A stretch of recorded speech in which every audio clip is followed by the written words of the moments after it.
Welcome to this quick tutorial video on the side panel, video conferencing, and other advanced features. The side panel is something that I use every day for its tasks or to-do list, as well as Google Keep. Side panel is over here on the right-hand side. You see these little icons. If you don't see those icons, it's because your side panel is hidden. You probably see a little tiny arrow in the bottom right-hand corner.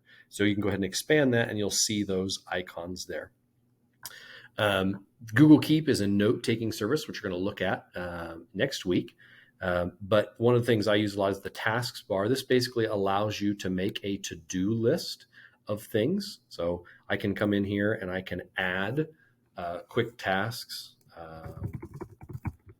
here, and I can put specific details or a due date or time on it. And then I can leave that sidebar expanded. And when I'm done, I can come through then and I can check it off and it disappears off my list. So if you're somebody who's a sticky note to-do person and you'd like to try to transfer that over, that's a quick, easy way to go to those inside your Google Calendar to add those or to create those tasks.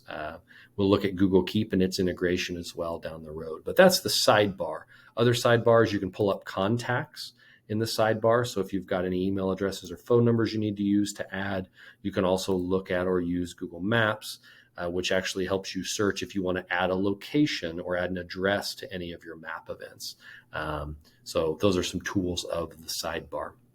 In terms of video conferencing, when you create an event, or if I come in here and I edit event, one of the things you may have noticed is that there should be a default Google Meet icon. You can also drop down, and depending on the services, if your school decided to use Zoom, you may have that as an option as well there.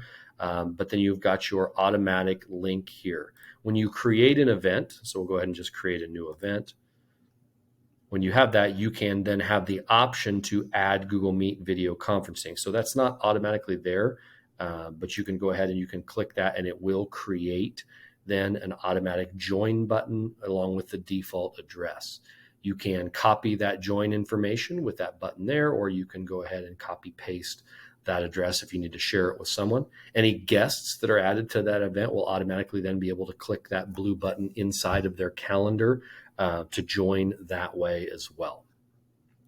One of the other options inside of your calendar that I would suggest you take a look at to take advantage of is down at the bottom here, this description box, which effectively allows you to add any text, links, or anything else that you'd like to add, attachments. So you can drop there if you've got any, say you're having a virtual meeting, which many of us have had over the course of the last 2 years, you can add or attach any materials that you want that are part of that calendar description.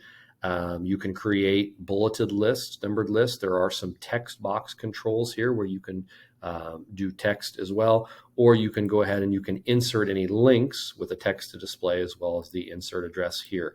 And then those descriptions or that text display box will be available. One of the really cool features is this create meeting notes button.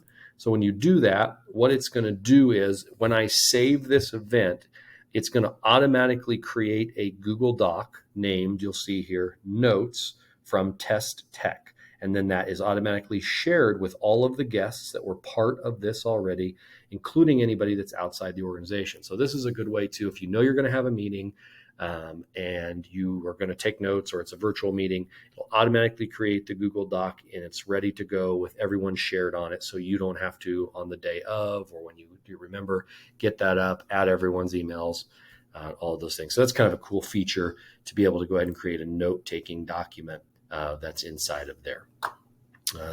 Other options, you can see your guest list here.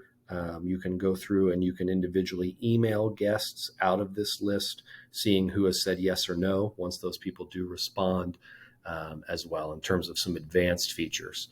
Looking at that description box or the ability to add documents, link things, and create notes right out of your calendar invitation.